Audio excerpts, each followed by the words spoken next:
And so one of the keys to, I believe, going to the next level of victory or the next level of accomplishment is acknowledging a scar. We all have scars, and sometimes we're ashamed of the scar.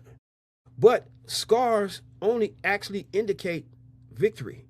That yes, you were cut, you were damaged at one point, but you healed and you survived. And so the scars sometimes indicate survival and victory.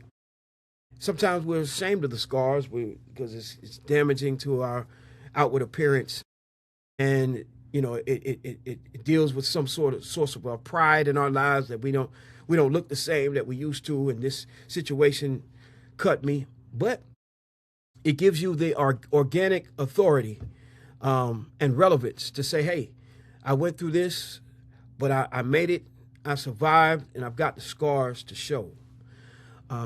My faith in Christ is first and foremost in my life. And we think about when he appeared to the disciples after the resurrection, he didn't withhold his scars. He actually held them out to show. He led through his scars to say that, yeah, the cross, I endured the cross, but ultimately I claimed victory over the cross, and I've got the scars to show. Because again, to my point, what is your experience? What is your history?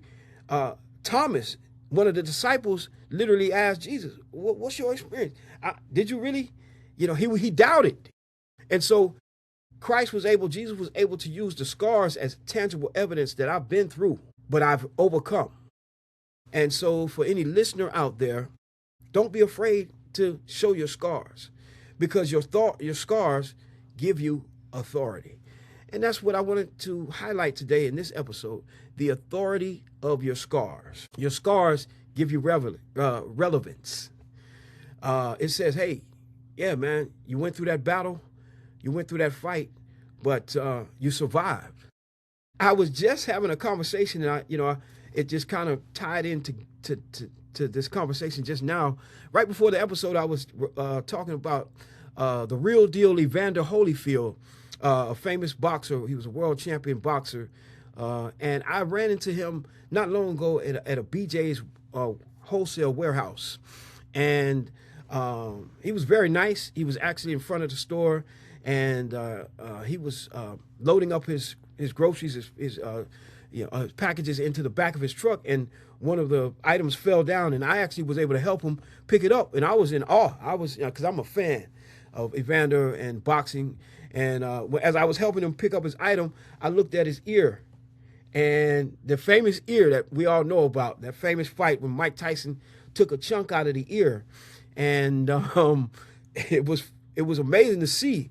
I beheld it. I was able to see that ear up close and personal, and sure enough, there was a nice chunk missing.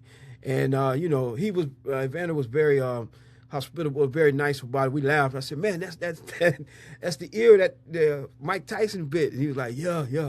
I want to fight him again."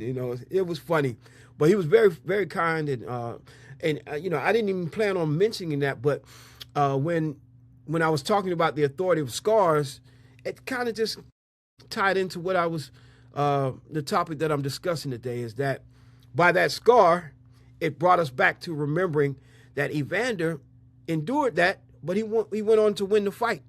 Tyson was disqualified, and he went on to win that fight, but he had the scar to show. And I think it's just metaphorically, that's just an analogy or an example of what you may have in life. You may have gone through a divorce. You may have gone through downsizing of a business. You've gone through a health crisis, and you have the authority to speak about and encourage others that, hey, you can make it.